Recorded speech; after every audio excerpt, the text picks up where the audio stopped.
Donne-moi ces quelques minutes, je vais t'expliquer quelque chose rapidement. La Bible dit que nous avons été rachetés à un grand prix. Si j'ai besoin d'un article, je vais sur un marché. Et lorsque je détecte l'article qui m'intéresse, je paye le prix qu'il faut et je repars avec cet article. Dans ce cas-là, nous parlons d'un achat ordinaire.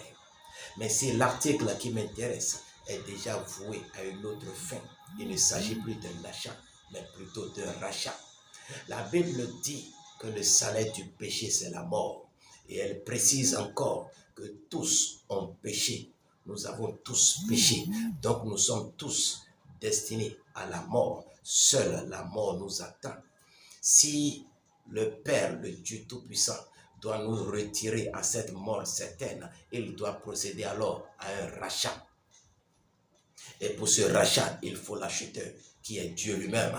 Alors Dieu se présente sur le marché et nous sommes les articles qui l'intéressent. Mais pour acheter, il faut déposer quelque chose dans la balance.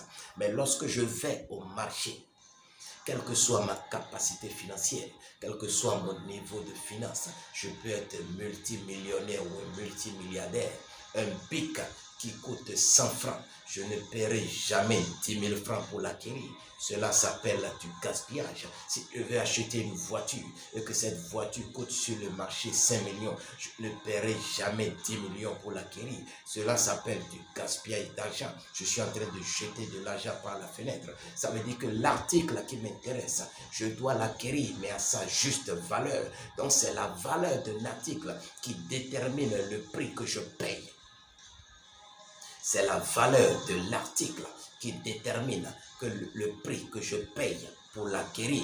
Alors si Dieu se présente pour cette transaction, pour nous arracher à la mort, il vient pour un rachat, mais il doit déposer quelque chose dans la balance, mais qui équivaut à notre valeur, à nous, puisque c'est nous qu'il veut racheter. Alors il prend des animaux, mais les animaux n'arrivent pas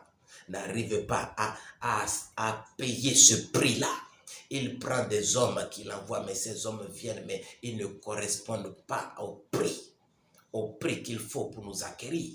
Alors, dans cette transaction, toutes les propositions sont faites et la seule proposition qui est retenue, c'est que Jésus-Christ seul est celui-là qui correspond à notre valeur et c'est Jésus qui est déposé dans la balance pour nous acquérir. C'est Jésus seul, le Fils du Dieu Tout-Puissant, c'est lui qui est déposé dans la balance pour pouvoir nous acquérir. Je suis en train de dire à quelqu'un, tu as de la valeur, cesse de te négliger, tu as de la valeur.